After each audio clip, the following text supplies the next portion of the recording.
Coming up, graduation is right around the corner for many college seniors, but many who have co-signed loans with family members may be defaulting on those loans. And the most recognizable fast food chain may be falling out of favor with Americans. That and more coming up on your Wednesday News Update. Welcome to your Wednesday News Update. I'm Andrew Whitmyer. Starting out with your top story, leading headlines today. Nearly 200 people are still unaccounted for following the sinking of a ferry boat in South Korea. 174 people were rescued on the day the ferry sank, but there has not been a rescue since that day. The question is now being asked, could anyone have survived nearly a week inside the sunken ship? Andrew Spencer reports. As crews recovered more bodies, the death toll rose steadily Tuesday morning to more than 100, a grim milestone for divers for whom the search has been incredibly difficult.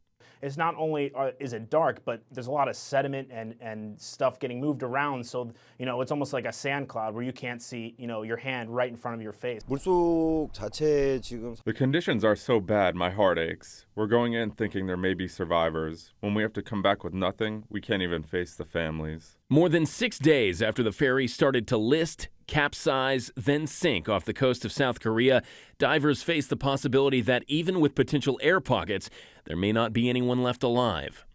I sort of thought it was right around the 3 to 4 day mark, and once you get past that, probably not. It's a function of how big the compartment was and how much air is in it. Sooner or later, you're going to run out of air. But rescuers refuse to give up hope.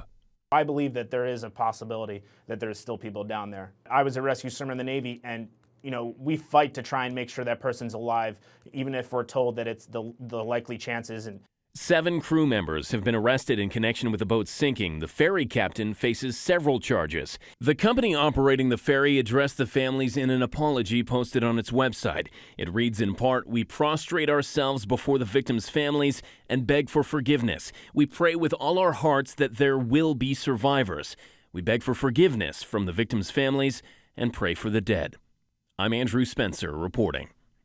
And Americans may be losing their appetite for McDonald's. The fast food chain reports that their sales are continuing to drop. McDonald's said their first quarter earnings fell 4% to $1.21 per share. However, analysts expect McDonald's shares to fall to $1.24 per share. The company is blaming bad weather for their falling sales, but they also said that new competition during breakfast has caused their numbers to fall. For McDonald's, breakfast makes up about 25% of its sales. As we approach the end of the school year, many college seniors are preparing to graduate and head into the workforce.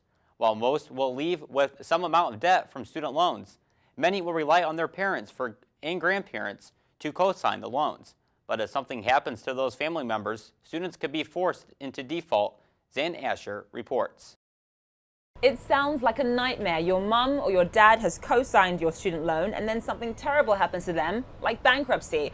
Or you might have a co-signer who passes away. Then you get a letter in the mail saying that the loan, the full amount, is due immediately. And if you can't pay it, you go into default. Your credit score is temporarily ruined and you're getting a barrage of debt collection calls. That's exactly what's happening to some people, according to the Consumer Financial Protection Bureau.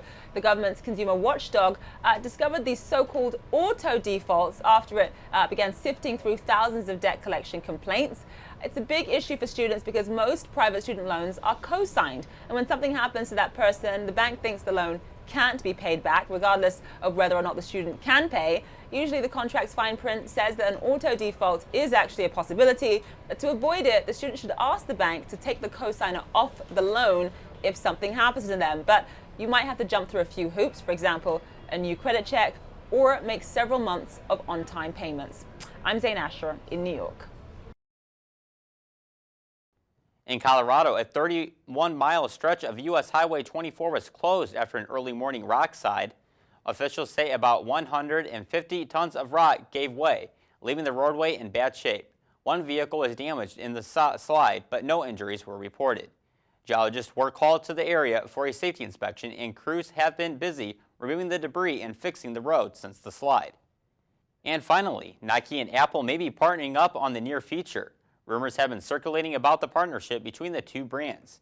Nike's announcement Friday that it's laying off some of the team responsible for the Fuel Band is only stirring up more speculation.